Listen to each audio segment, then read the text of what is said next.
warm welcome the ambassador, Mr. Ranieri Sabatucci. Thank you. Hi. Mr. Sabatucci.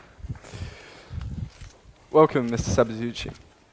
Now, when we started doing research for this interview, it was quick to us, became apparent that our knowledge of the EU, what it's about, its institutions, etc., is sound, as I imagine everyone's knowledge is in this room. However, when it came to the African Union, our knowledge was slightly less good. So please, can you imagine you're speaking to a room full of 5-year-olds and explain in simple terms, what is the African Union, what's it about, what's it doing? All right. It's always the most difficult thing to do, to speak to 5 years old. So, to make it super, super extra simple, the African Union is like the European Union in Africa. So if you want to just have a very superficial look, that would be your definition. If you want to go deeper, it is the attempt of Africans to create an institution that tries to change the dynamics in Africa from the sort of colonial and immediate post-colonial to something which is more modern, that is able to express the wish of African leaders to take responsibility for their own destiny and their own future. And of course, in this rhetoric, which is, the trouble we have is the result of the colonial era of slavery and so forth. And therefore, the only way we can solve our problems is when we take responsibility, may sound for Europeans at moments or at times as a little bit, conflictual, because of course, a few member states, and I like to underscore the word few, have a colonial history. The vast majority don't, but this is what is in the perception of the African Union, of course. So the taking responsibility then is shaped into a vision and a number of institutions that tend to have similarities with the European Union. What I always try to make very clear when I speak to my African interlocutors is that we are very, very interested to support them in promoting integration. We are not there to sell a model, because the purpose is not selling a model. The African Union should not be a reflection of the EU institutional setup. And by the way, perhaps we should also reconsider some of the aspects of our institutional setup. What we are very interested in is support their integration efforts. So it's an integration-based institution. And what is your role as EU ambassador of the European delegation to the African Union? Well, my role is really to, if I have to be short, is to identify opportunities for a partnership. What is it that is, understand what are the African priorities and African interests, understand what are our priorities and interests, see where they overlap, and establish a process to work together and to go in this direction together. What's the most difficult part of your job? The most difficult part of my job. The most difficult part of my job, I think, sometimes is language-based. Is the fact that because there is a history between Europe and Africa, it's not always easy to detach the European Union from that history. Although the EU has nothing to do with that history. In fact, if you want, it's a little bit the result of the opposition of that history, right? Is the against nationalism, is the anti-nationalist view and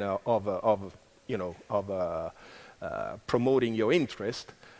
It's very difficult for Africans not to see this difference. And so they still see us very often as Europeans instead of the European Unions, and therefore we need always to be very conscious of this when we speak to them.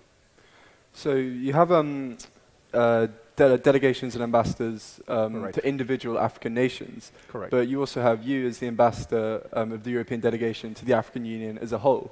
Correct. What is the value added from having that your position to the African Union as opposed to just the individual delegations to the individual nations? Well, if you think in terms of Europe, it's always important when you think about the African Union to think, okay, how do we do it in Europe? You will see that, for instance, the Dutch Ministry of Foreign Affairs, the Dutch government has an embassy in Brussels to the European Union. It has an embassy in Brussels to Belgium. So clearly there are very distinct kind of dossiers that need to be treated in a very different way. So in Africa, it's the same. There is a bilateral relationship the EU has with the various member states of the African Union. With South Africa and Nigeria, we have a bilateral relationship. And at the same time, because Africa is integrating, there is an agenda of integration that is based in Addis Ababa. And so it requires a direct interaction on this basis.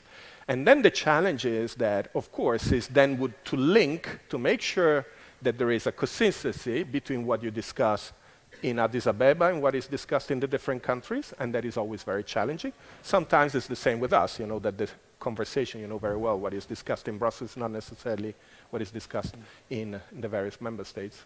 And so what tools or methods can the EU and you employ to get that coordination and to be able to explain and present EU policy convincingly when you're doing it on such a large scale of an African Union and not just an individual African nation?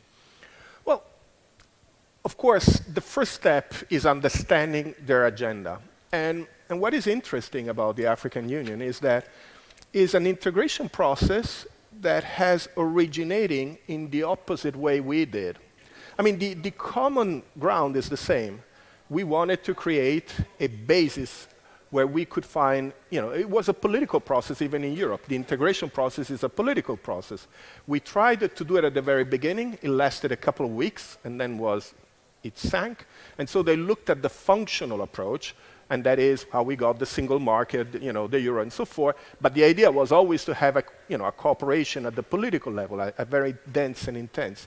The Africans were able to start instead from there immediately. So the peace and security agenda, for instance, they've been their big platform. They've done a lot of operations, and they succeeded in a lot of operations in terms of creating peace and security in a number of countries. The largest mission they have, for instance, is not always known, is in Somalia. The stability in Somalia today is provided by the African Union troops and by the African Union peacekeeper. The funding of that comes from us. So that is a typical example of overlapping interest. We have an interest in seeing Somalia stabilized. The African Union has an interest to see Somalia moving out of a failing state kind of rhetoric, and there's where we come together and we do something together. So that has been a very large operation. But over time now, they realize that their peace and security cannot really consolidate unless it starts having even a body of economic and trade activities of integration.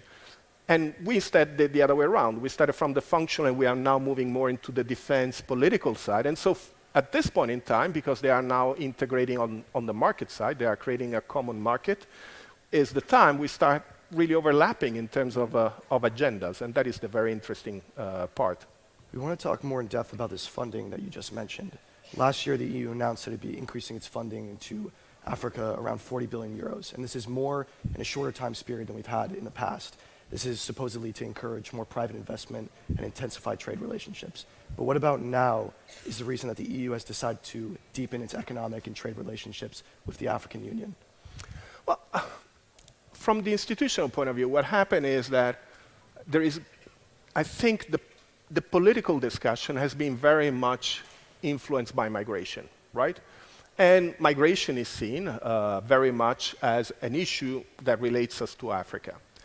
What the EU institution felt, and our President Juncker says, I don't want this to be the narrative between our relationship. In reality, we ought to have a very broad and intense relationship beyond migration, because this is the way we ought to have it. And the kind of interest and opportunities we have in this relationship are much broader, while at the same time they may address the sort of underlying issues related to migration. So it was from the institutional point of view, the EU point of view, really the wish, the genuine wish of our president to say, I want a relationship that is funded on the broader interest. And the broader interest, of course, have been immediately identified is the economic aspect. When Africa creates a common market of 1.2 billion people, I mean, that is a big market, is a big fish. And if we can help them to do that, and we are the closest geographical partner, this could be of a very big interest for us. if Africa stabilizes and if becomes more and more successful in improving governance in some of the countries, this is good for us. So the agenda started becoming more articulated, more diverse, and this is why we, the main instinct for coming up with this sort of narrative was to show the relationship is not only based on migration. But still a lot of it is. I mean, the European Investment Bank put 6 billion euros just to tackle migration and causes of flight alone, and that's not including probably some of the reasons within this 40 billion euros of funding to actually put it in. I mean, we've seen an increase in Orban and the populist threat to the EU. I mean, how much of this is the actual migration crisis in influencing these political motives within the EU? Well, this is also a double-edged sword, right? I mean, we have been looking at migration also as an opportunity to say, you see, we need to have an interest in this continent. We politically, and those who are experienced about this relationship and can see therefore the potential, think that maybe migration could be a platform through which you can have a broader discussion. Others, they use it for completely different points of view. Of course, we spend a lot of money in terms of migration because migration is an issue, unquestionably is an issue. In terms of perceptions, particularly is a big issue. Elections are lost or won on the basis of your standing on migration. So while economists or sociologists may rightly say that migration is not really an issue, which is what they say often, the reality is that they are not believed, and other people say it is an issue win elections.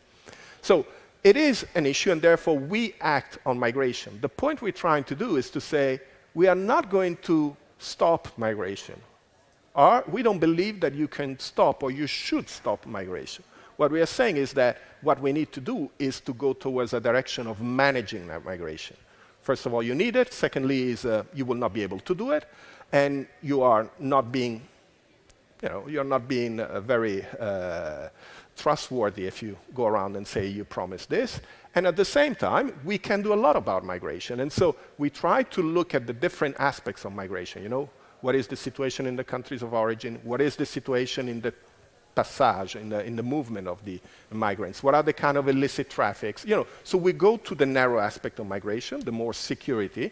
We support border system, border posts, border guards, and all this we do. But at the same time, we made it very clear that you have to address the root causes, because otherwise we will continue to spend a lot of money on that. And by the way, we need also to develop, manage migration systems, legal path, because we will still need migrants in the future. So, if you make a broader narrative of this, I think you can, you would be much more successful. Bringing it back to the 40 billion in the investment into Africa, is this relationship purely one of EU capital and African labour, or are you also trying to encourage African capital outflows into Europe? Yeah. It's a very good question, and I'm very glad you gave it to me, because it gives this impression. We are giving basically subsidies for Europeans to go and invest in Africa. The reality is that this is a package that is not only about investment. It's about understanding that it starts, and this is what I referred before to the common market of Africa, right? CFTA, the Common Free Trade Agreement for Africa. Now, that creates the space. The main purpose of that is to create a wider, bigger market where Africans can start trading among themselves. Now, this is something we don't do out of charity. We do this because it's our interest. Today, European investment, does not find it attractive very much to go and invest in a country of a population of 8 million people, given the circumstances, but you could find it very attractive to go and invest in a market where there are 1 billion to 100 million people, and if you could get the value chains going, if you can get the trading, what you produce in a country you can export in other countries as a common market. So the reality is that the first thing you want to see is increasing trade between countries. That would be the first objective. And how does the money going into Africa achieve that? Because it sounds like the goal from the European side as well, in order for these investments to be profitable, is to have a common African market and not just individual countries. Correct. So the money going into Africa and the investment going in there, as much as anything, has to be increasing the chances of that happening, increasing institutions and their ability to Correct. to operate and governance systems. So that's where the money needs to go in order to allow that market to come about for European investors. You're right. And you also have to understand the common market was launched a few months ago, 2 months ago, so we are at the very early stage.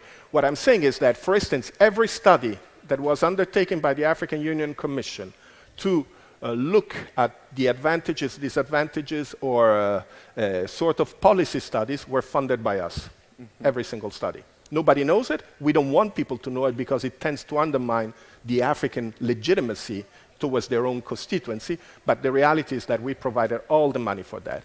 We have now quadrupled that amount of money to make, for instance, helping them to lobby their member states reluctant to join. Nigeria was just joined. Nigeria is the largest market in Africa. One every 5 Africans is a Nigerian. So to have Nigerian outside of the CFTA was really a bit of an aberration. Oh. And so the idea is that we provided the support for Africans to go to Nigeria and talk to Nigeria and explain to the private sectors, to the various constituents of the economies of Nigeria, the importance of joining this market. So that is funding we have provided. And then we move now at the second stage, where they have to establish a trade observatory, the monitoring mechanism to check when they're exchanging the schedule for liberalization. All the software you need in a common market will be provided by a large extent by us.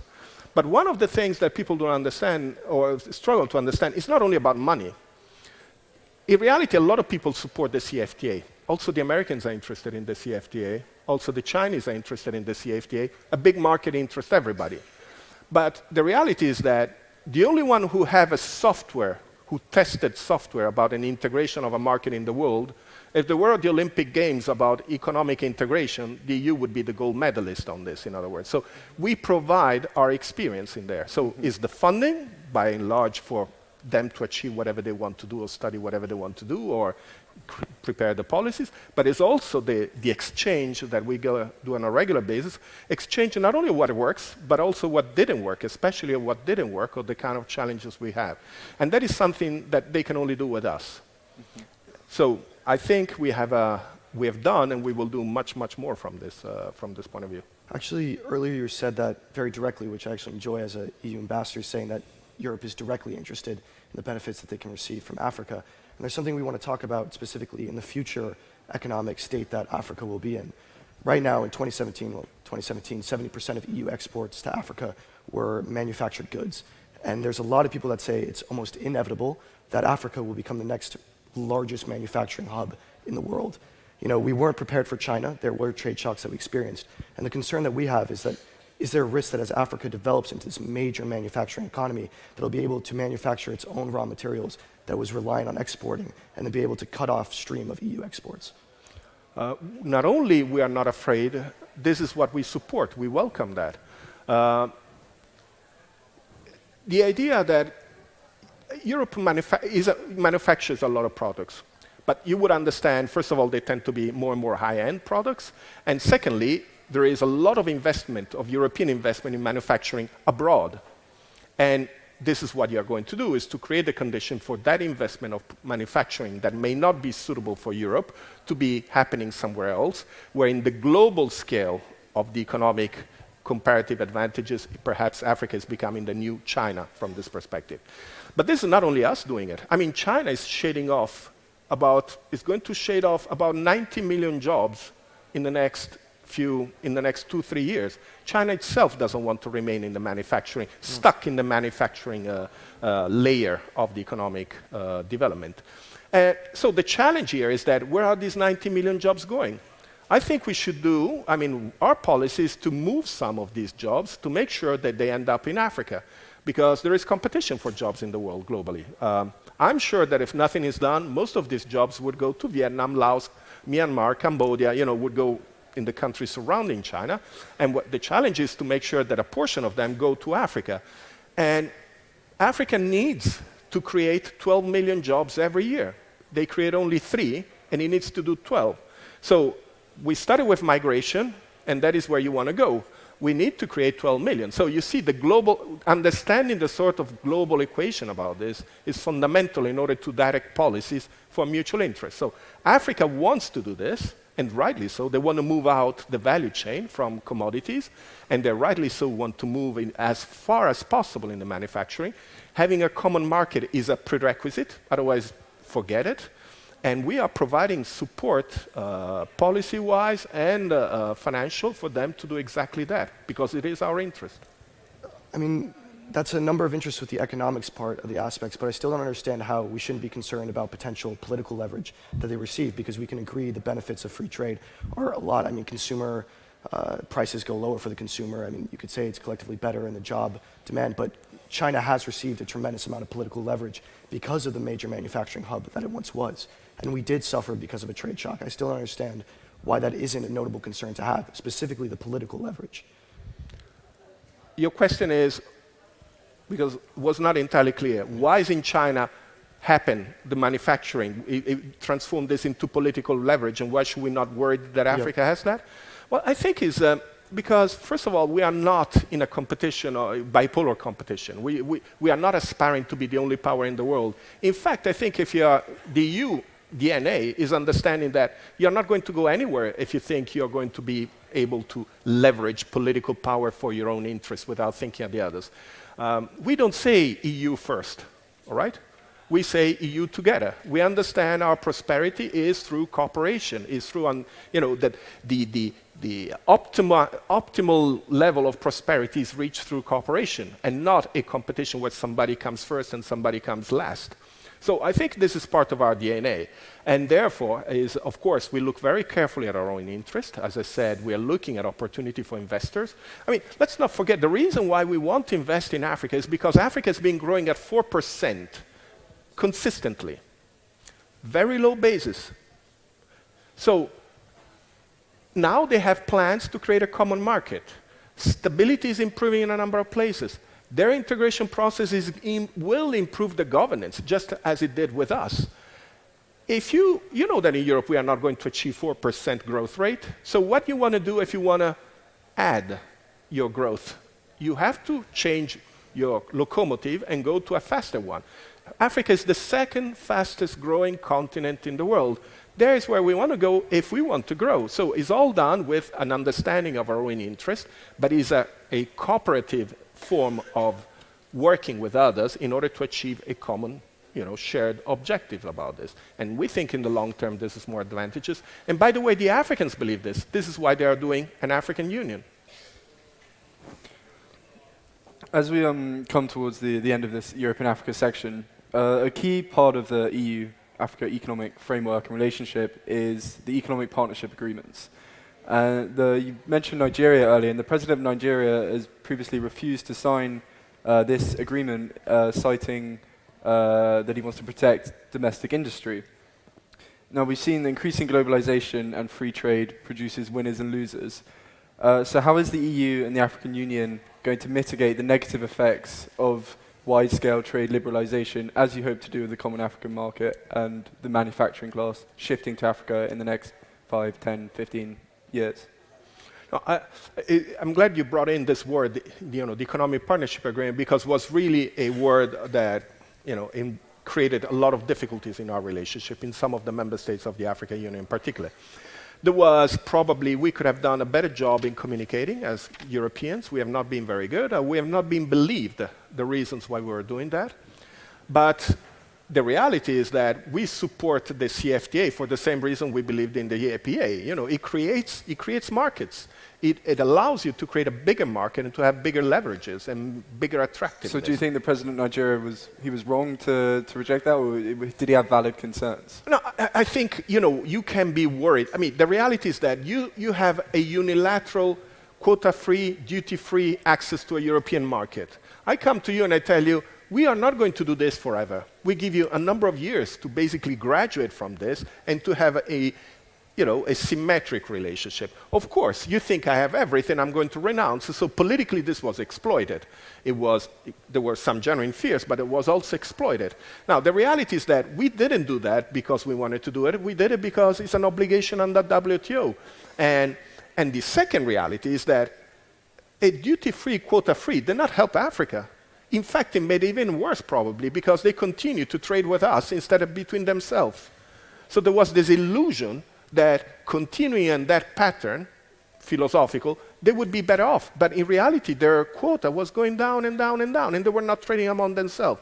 So the reasons behind the EPA are exactly the ones we support the CFTA. The beauty of the CFTA is that since it came about and we expressed immediately our support, nobody used the word EPA anymore. So you're unlikely to find language by the Nigerian president criticizing the EPA because we are now on the same platform, which is the CFTA. Of course, we believe the EPA will help the CFTA because in a way, these are aggregation that would enable a bigger, that will facilitate their common market. But, and there will be also situations where probably divergence between one EPA and the others that we need to fix. But the reality is our conversation has changed completely since the CFTA. And so having the CFTA's focus on regional or intra-African trade as opposed to a relationship towards the EU, that is the main benefit of the CFTA compared to the EPAs of the past? No, I mean, the EPA wanted to create an intra-regional trade. The main objective was the creation of intra-regional trade and market. And then to continue to be able to trade with us. The difference with the CFTA, we are talking about a bigger scale. So you said before, what are the difficulties? I think I forgot, but one of the what are the challenges? Because there will be winners and losers. You use the words, and indeed, there are winners and losers. And one of the things that I think we need to have a conversation. We start already with the Africans. Say, well, look at our European history. We know that in these kind of situations we have winners and losers, and this is why we develop the structural funds, because you need to take care. This will not work unless you are able to show that if somebody doesn't get as much as somebody else, he needs to be compensated. And Europe hasn't done that. I don't think any of the Western world, US, Europe, they haven't done that particularly well since globalization has come about over the last 20 years or so. So in the case of Africa, you've got to work with the African Union to ensure that those structural funds and those policies in place to protect the losers work more effectively. Yeah. Their first challenge will be, and we are doing that already, the first challenge is the major source of revenues in many African countries is from, is from import duties, customs duties. And now, if you work in a common market, it means you don't get that money from customs duties, right? So how are you going to finance your schools, your roads, your health system if you don't have that source of revenue? So of course, there has to be a change of your fiscal systems, national, from collecting money from the customs, which, by the way, was the same problem with the EPA, is because being part of an EPA meant that you have to remove your source of income from customs to one which was based more on TVA and stuff like on VAT and stuff like that. So we are working at the, and this is, before you put this question, what are you doing at the continental level and the national level? This is exactly the kind of conversation we have to have. We know you want to have a CFTA. We support all these countries at the national level. We would like to see some work done that gets this reflection going. Where are you going to get the money to finance your schools, your roads, your health system, if you don't get it anymore from customs? And there are, of course, formula. And this is the way we do it, for instance, in Europe. We don't collect customs duty anymore. I mean, we don't finance our internal policy through customs duty anymore. So there are answers for that question. Before we go to the audience, I want to talk about goals. And I think, excluding everything else, the above overarching goal of Europe and Africa relations is, especially economically speaking, is to create wealth. The problem with wealth is that you've got to make sure it goes to the right hands, and Africa is a continent which struggles with corruption. So this increased investment from the EU, how do you ensure that the investment and the returns, the wealth, goes to the right places and the right people? Yeah. I'm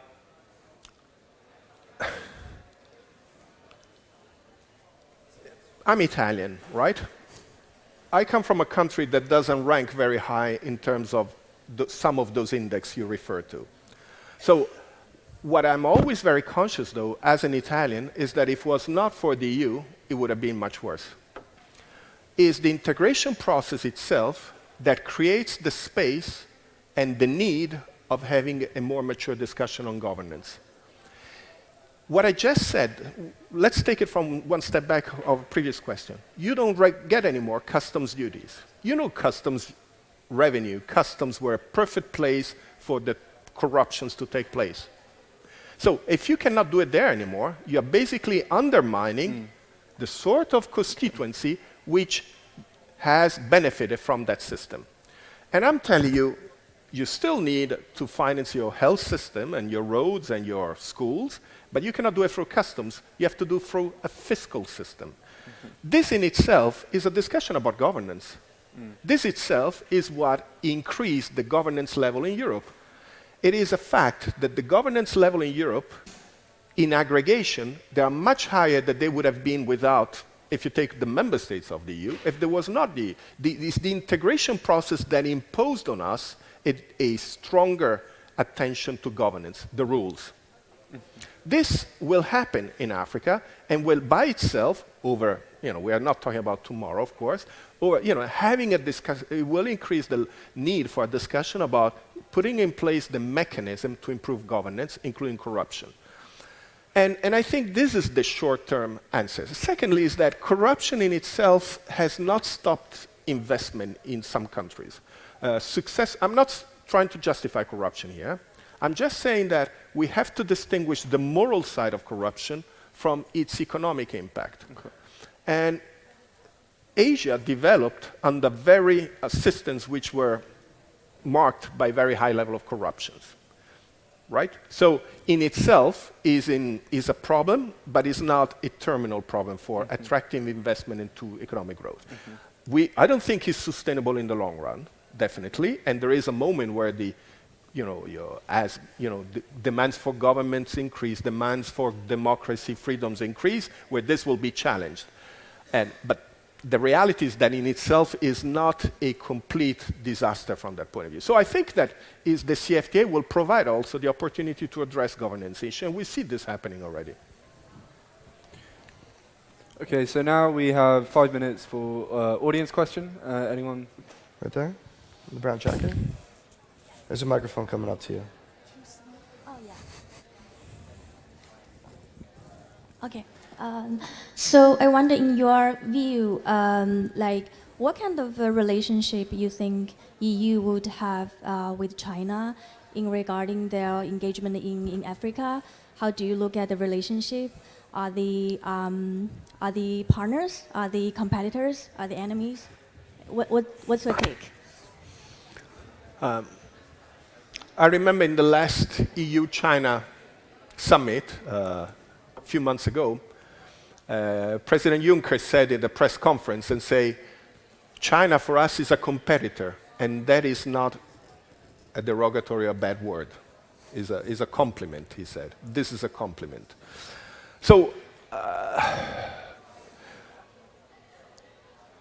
the point is that I don't think it's useful to define ourselves in opposition to China. We have an interest, Europeans, we have an interest in African growth.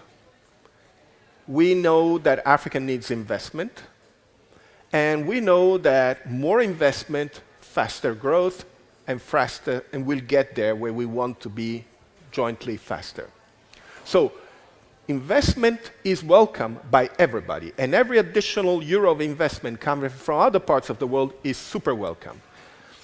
The other good thing is that it's not only China suddenly investing a lot in Africa. There is a lot of other players investing, a lot of them. That is all good.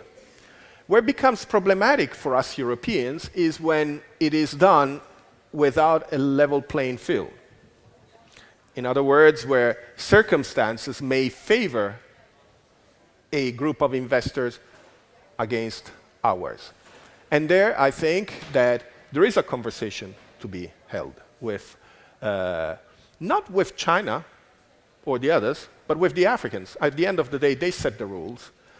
They are very allergic when they start hearing that a conversation where they have to make choices between China and us, and rightly so. If I was an advisor of an African leader, say, why do you have to choose? You should not choose. You should be open to everybody who wants to come and provide investment. But your interest, in order to maximize this investment and to make it with the greatest return, is to make sure that there is a plain level field, because otherwise it's not necessarily your best investment, but it's the one who can take advantage of circumstances which do not favor good investment. So that is for us the kind of conversation. So we are very happy. It meets our interest as Europeans for every additional investor who comes to Africa. We have time for one more audience question, right there in the collared shirt. Hi. I have a small question about migration, which was referred to earlier, about the controversy that was described in the papers in February about the EU wishing to process migrants on the African continent, which were found on European waters. So I was just wondering if you could shed light on the justification there. You see, this is the problem in what we are trying to get out, is you take an issue and obviously becomes very, very toxic. Migration can be used in a toxic way and is used in a toxic way. Now, there was a genuine attempt of saying, we have some member states in Europe, the Dublin, you heard about this Dublin formula, that for some reason penalizes, depending on the time, a member state from the other, and then becomes the issues, when can we share, Well, at the same time, I think the EU and even the member states have recognized, and if you look consistently over the years, has always been extremely careful about, the policies. First you save lives, and then you try to see the rest. I think if you look at the EU as opposed to other parts of the world, I think we can be pretty proud about the situation, how it was handled. Then, of course, there is this issue of sharing. It did not work very well within Europe, and you know very well that where it did not work. And so it was looking at a formula and say, why do, just like Italy may say, why only us and not the other member states of Europe, Europe has tried to look and say, why only us and not the others? And so I think it was an attempt to see if there was the possibility of finding a solution for sharing the sort of burden on this, notwithstanding that, of course, the support would come from Europe. But again, you've seen it that it didn't go, I don't think we are, I'm disclosing anything secret. It didn't go very far. And it's not that we stopped flows of aid or we stopped investment or we just take note that that is a policy that it seems to not go very far. But I think it's very important to never zero on one issue. It's not only about where do you keep these migrants, where do you put them. If you go in this direction, it will always be a toxic, polarizing kind of discussion. You have to be able to look at response at different level. Of course, there are rules, international rules, and you need visas. Economic migrants should ask for visas, and those are rules. And I don't see why we should feel guilty for not seeing those respected, right? Internationally agreed rules. Every country has its own policy. Every country in the world has its own policies of managing this. So I think we are perfectly justified for trying to ensure that that part is respected. But at the same time, of course, the long-term response needs to be more articulated. Let's address what the first question mentioned a bit, which is I want to take a little bit of a step away from not only the economics aspect of it, but a value-oriented aspect too. I think the gigantic elephant in the room, which is China. You mentioned that Juncker said that China is seen as a competitor, and when I hear competitor, that it really insinuates that there's something that you're competing over. And I'm curious whether, and this is kind of a direct question, but if the EU is trying to pull Africa into its sphere of influence rather than China's. Yeah, I also added, when Juncker said, he said, this is a compliment. So he was not seeing the competitive kind of function as something negative. He's saying something is keeping us on our toes. And by the way, we are learning. I think we did some learning from the way Chinese did investment and worked in Africa. It's not something we have been critical all the way. There have been some level from us, from Europeans, of being a little bit slack, and it brought us back. Part of the renewed interest in Africa, I think, is also linked to this. So it's healthy. You see, competition is healthy. It makes you understand what is really important. Now, they have a different method of doing this, and it worked for them. Let's see how far it will work. And, early stage it works, but we see already that they have their own challenges now in terms of making it work. And I think that we also had to learn because, it is a fact that we are seen a little bit patronizing. You know, we come with, you know, unless you have this structure for governance, we are not going to give you the money, we're not going to do this, or you need to improve this. I think it helped us also to review this kind of language. And the third thing is that the African Union itself is a different beast that oblige a kind of conversation that is different. So I think as the African Union gets more integrated, and the more similar to us comes in terms of methodology of work. Why do we support the African Union so much?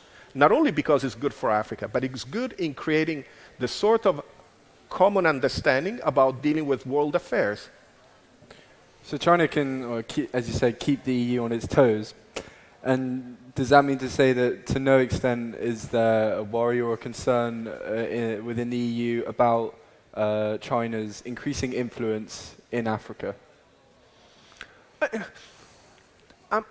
I'm sure that you could talk to people or you read articles that give you that impression. We are very concerned about China's involvement in Africa. I'm telling you. Most of the articles we've read is that the EU should be, not that the EU is. I don't think, personally, I don't think we should be. We should welcome additional investment and we should have a conversation on level playing field. And this is what I focus on my work with the African Union all the time, is to say, the more the merrier. Just make sure, do we have, you know, the problem today is, if you don't have appropriate environmental standards, it's not easy for a European company to compete. Because, not necessarily that all our companies are, you know, angels when it comes to those standards, but there has an obligation here to impose that creates a difficulty for them to create that. And this elevates the cost. If you have labor standards that are approved and agreed, I think that is what we need to do. But you want to see those standards in Africa as well. Upheld. And this is where our conversation goes. So it would not be you should not accept Chinese investment. We never say this. And I would think it would be a big mistake. We should say the opposite. It's great. I'm very happy that you're attracting more investment from China, Turkey, the Gulf, from India, Malaysia. It's great. I hope you get more. I hope that China double its investment. But please, can we have, you know, make sure that it's all about labor standards, environmental standards. By the way, you do it for us. It would be good for us to have these standards. But I think you need to do it for your constituency, because when your environment is totally destroyed, you will see are not going to, I mean, there is something for you into this, right? So I think this is a false, bipolar kind of thing. Paradoxically, if tomorrow China would reduce its investment by 50%, this would be bad for us. But Mr. Sabatucci, with all due respect, as students in the next couple of decades, I think we're genuinely concerned about what's happening with China and Africa, at least on me and James's front. I mean, irrespective of investment, we're seeing that China is constructing Confucius Institutes within Africa. They have extensive investments in African infrastructure. China is the biggest arms seller to sub-Saharan Africa recently, and there's even arguments that they're spying on the servers within the African headquarters that they have constructed themselves. I mean, besides that, there's some arguments that, for instance, the Shanghai Cooperation is akin to the China-Africa Security Defense Forum. I mean, this isn't just economic interested. This is dangerous political motives that I think is almost inexcusable on China's front. I mean, what is China's motives with these military endeavors? I don't know. Let me be very open about it. And I don't think that you have a very common view about these kind of things. You can get different views about this subject. What I know is that you could spend a lot of energy in trying to understand the motives, or you could spend energy in trying to create the conditions where, if there were these motives, they would not affect you. You raised about sales of arms and the engagement in security. Well, one of the things, and if you would go and look at some of the tweets I even made about this, is that I would argue that take the security of Africa is being now delegated to the African Union. The African Union is becoming the lead actor for security in Africa. They have established a policy, a doctrine. We support that doctrine 100%. So all our funds on security in Africa receive the essence of the African Union or are implemented by the African Union. What we say is that it is strange that in 2016 we funded 98% of that. It's not right. If we have countries like China who invest a lot in business in Africa, they ought to be interested in the security of Africa as much as we do. And they need to finance this as much as we do. So what we are arguing is that all actors who have economic interest in Africa, which we welcome, ought to finance the security agenda of Africa like we do it, and they should do it the way we do it, let me correct, the way the Africans want the partners to do it. Africans have a doctrine, they have mechanism and institutions. They are asking partners to put money through their systems or in consistent with their system. This is what we do 100%, and this is what our dialogue we would like the Africans to push all their partners to do. But we have seen, I think there is a closening of security ties between China and Africa. For example, there's a China-Africa Security Defense Forum, amongst other kind of agreements or at least conversations, put in that terminology. So I think there is a strengthening of and a deepening of security ties between Africa and China, which, as you said, if you're going to have economic interests, makes sense.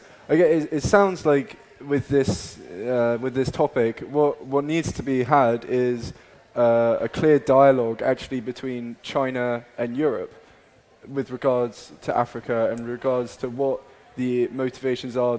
Talking about labor standards and environmental standards, that's a conversation that needs to be had to ensure that this investment into Africa is done for the right reasons and helps Africa above anyone else. Well, first of all, there are these dialogues. We have dialogues with China, and there is a chapter on Africa in each of these dialogues, and we raise these things. Probably, we would have liked to see more things happening operationally. Our High Representative, Mrs. Mogherini, offered the Chinese to do collaboration in defense and to start from an operational example. Should we work together on Somalia more? Should we work, together on this?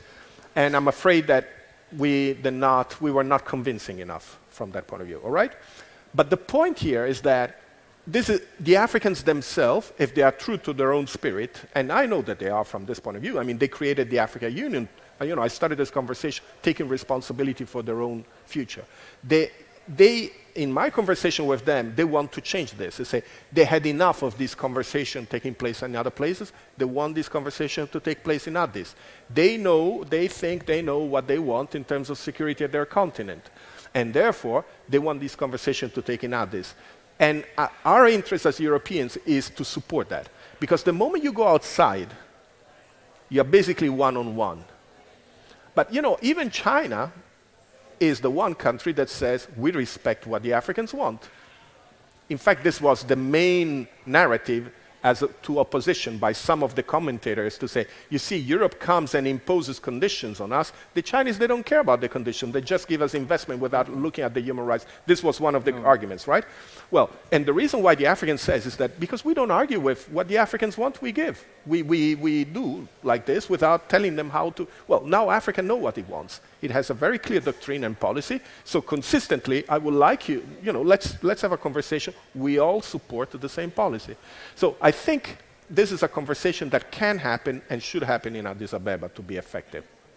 But you mentioned the human rights there and saying that China can go to Africa and give investment and it doesn't impose the same conditions as the EU would. But when those conditions concern something like human rights, surely that's something very important that you should be trying to promote with your investments. And if another party, another player is not doing that, that should be a concern. Yes, but the point is that I think the days where we knew what was the standard of human rights to be in every country there's been a movement on this. We understand in the method and in the philosophy. Of course, we stand by human rights. You see in our investment clause, we talk about some of these things. We still be very keen, but we also understand that this is a process that needs a domestic agenda. You are not going to do this without a domestic agenda that goes in this direction. And this is why the alignment, I was telling you before, is our source of confidence. We cannot successfully think we can impose these rights unless there is a domestic wish to see this happening. Okay. We have learned that lesson. Now, we believe that in most of these countries, in all of them, there is a demand for this. So the question is, how do you let this demand emerge? And when it emerges, take the case of Sudan. Sudan is a great story, all right? 2-3 months ago, one of the worst dictatorships in Africa. The EU was not doing anything in Sudan, all right? Sanctions. Suddenly, the people start a movement. Who becomes the mediator of that process? The African Union. We immediately aligned ourselves and say, we take the lead, we Europeans take the lead from the African Union in this process, and we will support what they do. The African Union was able to go to Khartoum and say, I have the international community behind me. Either you do this or it doesn't work.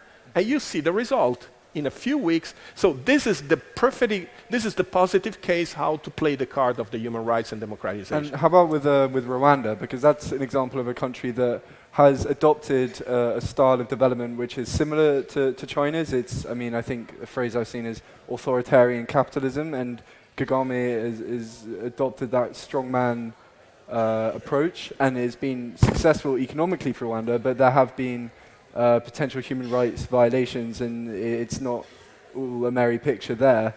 And so how do you see that situation unfolding? What is the African Union going to mediate in that situation as well? And if so, when? Why hasn't it done it already?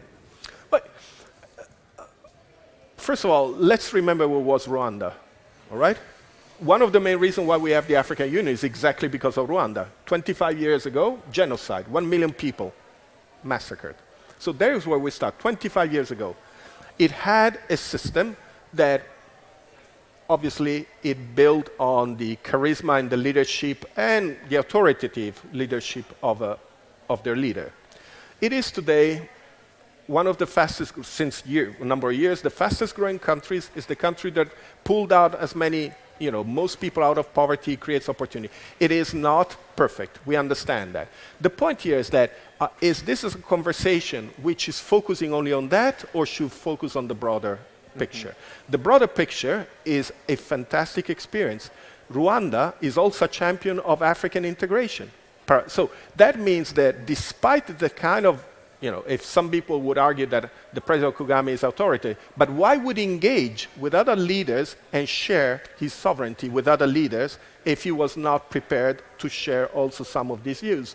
So I think is that, you will always find a situation, and I think, by the way, in Europe, we are, I think if somebody starts looking, you will find substantial, some of the people in the picture here have been identifying human rights abused in Europe. It is a challenge to the work is never finished, right? You always have to work on this direction. What I'm saying is that Rwanda overall is a very successful case of economic development, of social development, and now it plays a critical role in terms of the African continent to promote an agenda of integration. So it's not all black, it's not all white. It is a very good picture overall with issues that Rwanda first needs to find a solution to address. And we always support, we're always there prepared to support when we identify. Part of our job is in these countries, the EU is in virtually every country in Africa. And part of the job is to immediately pick up this opportunity and to support them. So. But doesn't that sound oddly consequentialist to a certain degree? Because you can say in the broad picture, Kagame is, I guess, a very successful leader in regards to business mobility, the low amount of death rates respective to the countries surrounding it. But it's almost like you're justifying human rights violations for the sake of business mobility in the end. Of course, not clearly, but it does sound a bit like that. In the same regard to the African Union, the current chairperson is someone that has claims of human rights violations in regards to torturing opponents. Justification for more solidarity, more unity for the African continent is great, but to what extent can we justify this? Listen, the point here is that you could identify issues and let your policy be guided by these issues and address these issues, or you say these issues are part of a broader process of mechanism, which I address as we support a mechanism. One of the things that I always find that striking, is that I used to say a few years ago, I worked on the African Union a few years ago, is that the interesting thing is that, I'll give you an example. If you look at the governance and human rights agenda of the African Union, it's fairly progressive, very progressive. It's on paper, admittingly, has not translated in each and every country. There is a very mixed record there. But why is the policy so progressive? How come a number of dictators sat around the table and decide a policy that is so progressive? Well, it's a little bit the same history of the European Union. It's because you may be a dictator in your country, but the more you interact with another dictator, you have to accept the dialogue. You have to accept that you have to reach a compromise. The method provides the solution to the problem. This was the European experience. The method allowed to provide and will allow the providing solution. Now, if you focus on only these issues, I don't think you will succeed, because people don't, the reality, they don't listen to you until they have to listen to you. And secondly, you lose leverages. Our leverage now is because we're involved in so many things, we're able to share our conversation. When I go to the African Union Commissioner for Political Affairs, who deals with human rights issues, for instance, I always start and say, you know, we need to work more together because we have our own issues in Europe. I have to tell you, you know, as an EU, it is one of the big questions is how do we promote a better rights in Europe? It's not easy. It's not easy. You know it's not easy. And I know it's not easy. It's even less easy for them. But this creates the space for conversation to find solution. So it is very important it's very important always to keep in mind when there are human rights abuse, and I'm not trying to discard them. I'm just saying that this method seems to be more successful in addressing them. Let's move to the audience for 2 more questions. Right there in the blue shirt.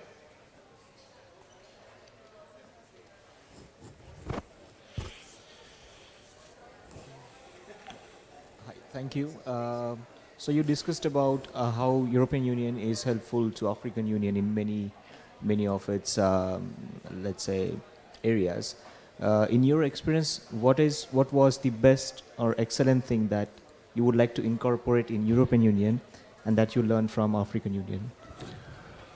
I think I'm always very envious, and I always congratulate the Africans for they take decisions within the African Union on security issues on basically qualified majority. Wow, in Europe, we are nowhere near that. I'm not sure my daughter will see that in her lifetime. So when it comes to security and political issues, they are able to take de facto decision on qualified majority. And that is one of the areas I would like to bring in our system. What I think they're also quite advanced, which will become more relevant in Europe, is the fact that, you know, our system is a system that has developed, is a rule-based. And, you know, there is a methodology which was required in order to achieve the single market, which, you know, you have experts meeting, telling you what are the issues, we agree, you know, there is years you can work on this and create a platform and decision and all, but it's not something that works when you have a crisis. And therefore, one of the challenges in Europe we are addressing, and we are doing a good job, but we are now starting to do that, is how do we address a crisis? Because our systems have not been designed for that. The Africans have that flexibility because they started from the crisis. So they have the flexibility, and they need more the structure in the system, and this is where we can exchange and say, okay, we have structure in the system, but we need to, you know, we know our challenges will require an ability to deal with with crisis in a more flexible, effective way. So I think this is the interesting conversation we are having now. One more audience question. Right there in the maroon. She's Africa, and you were talking about the common market, creating common market in Africa. But you know, like Africa is a huge continent. We have different cultures and regions. We have the east, the west, the north, and the south. And if we take, for example, we have a regional community, economic community in West Africa with a common currency, which is the franc CFA. So do you think that having this kind of regional economic union or communities will basically support or threaten the creation of a common market? There is unquestionably, is a good question because it puts the finger where there is a point of tension. The West Africa has a more advanced form of, is moving, you know, that they have even a common funding and, you know, it is a more advanced form of than respect to other regions. And so there is a tension, and they say, why should we now depend on the bigger process in terms of our own progress, given that we are now progressed? And the same, we cannot wait to the other regions that lagging so much behind. I mean, this again is not something that is terminal. It requires a conversation, an understanding, and and compromises. But it's not in itself terminal. I mean, it reminds me a little bit the environmental debate we had in Europe when the Scandinavian countries came. I mean, Sweden had much higher standards in environment than Europe had, the European Union had, and said, why should we renounce to our environmental standards in Sweden in order to accommodate the lower standards? It was not that the case. What happened is that overall the average went up. So it forced the rest to really move up, and I would argue that the aggregation was much better than the sum of inch. So I think it will require that kind of conversation, but I don't see that as an obstacle. There are many, I mean, this common market is a massive enterprise. It will take years. There are major challenges. Just look the difference. I mean, they always say, the cultural difference, but in Europe we have cultural difference. It's not a problem. I mean, culturally we are as different as the Africans are among themselves. The main problem is that we started progressively. We started with 6, 11, so we were always able to adapt to a format that worked for 6, and then it worked for... The Africans started with 55. So it's a much bigger challenge, much bigger challenge. But the point is that I think the political momentum is there. And the other issue is when they ask me, say, are you not skeptical that this cannot go as fast? Or I don't know how fast it will go. It doesn't depend on us. It will depend on them themselves. But my problem is that any progress in this, incremental progress, is good progress.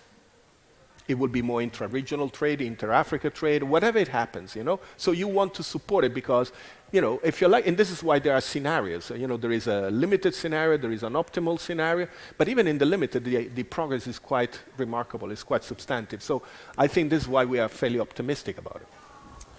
We have time for just one more question. Actually links very nicely to that question. I think Elmer and I both think that one of the problems the EU faces is this lack of a complete identity. It was very much formed out of warring nation states, and there's a lack of a European identity maybe, which underlies some of its problems. Africa as a continent is incredibly diverse, perhaps more diverse. However, what Africa has is maybe a unity under the history of colonialism. And you said with these authoritarian leaders getting together, cooperating, when perhaps you think an authoritarian style leadership wouldn't be as open to that. So do you think this shared history between African Union member states makes the chance of a free trade agreement and cooperation in the future more likely? Well, there is a perception that being different is a curse. I would argue, I listen to private companies and they look for diversity, right? They think in order to thrive, they need to identify, hire and inject diversity. So there is this sort of a totally misplaced idea that diversity is a problem. I would argue diversity is what will give us the biggest chance to progress. So if the identity is based on being homogeneous, that fits a school of thought. But I don't think it's the right school of thought. The school of thought is that if identity is based on values, do we believe in similar kind of things? And by the way, the moment you choose the method of integration, you see that those values prevail, they're obliged to prevail. Then I think you create the sort of basis of platform where it's easy to actually see this as an opportunity, as progress. I mean, the diversity in Europe is huge. I think that you can look at yourself and try to identify, I always do this kind of experiment, as an Italian, for instance. Do I find it culturally more easy to deal with somebody from North Africa or an Estonian? I'm not going to give you the answer, but you can imagine it. Do this by yourself. And by the way, we may have a lot of things that we understand or in common with the US, who will never be a member state of the European Union, right? So the reality is that diversity is not something that, properly used, diversity is a characteristic. And properly used, it will give us advantage, I think. So, But I'm not there has worried. to be, I agree, but there has to be some unity, some backbone that On the binds people values. together, particularly when you're trying to unite economically, politically, an entire continent. And do you think the history of colonialism, have you found that that plays a role in with the African Yes. Union? Yeah. Indeed, for us, the sort of emotional, I mean, it's not, unfortunately, it's getting lost. But, I remember when I told my father that I was becoming an EU official. He had tears in his eyes because he had done the war. And he thought, having my son working for something which basically stopped, I've seen all that. So that emotional side for the African is the fight against colonialism. Not the fight, is really the disaster created, the socio-economic disaster that created on the continent, and slavery, of course. We forget about this, this other phenomenon, but slavery also, of course, had a major impact. So the reaction to this is what is bringing them together. And by the way, I have worked in my career, I worked with a number of integration processes also in Asia and somewhere else. This is unique about Europe and Africa. Other integration processes don't have it. They are functional. Oh, we should work together because we would make more money, because it's more convenient, it's more functional. But there is a lack of that understanding, of deeper understanding. It's only, I would say, this is something I discovered in working with the African Union. It's something we had, and I hope we will continue to have as a reference in our efforts. Yep. Sadly, we have to conclude today's discussion. We had a pleasure interviewing with you. I'm sure James had the same experience. I want to say that the next couple of weeks that we'll be having Gita Kopinath, the chief economist of the IMF, and another discussion on EU-China. So if you want to pick up this conversation from where it left off, feel free to come to that one.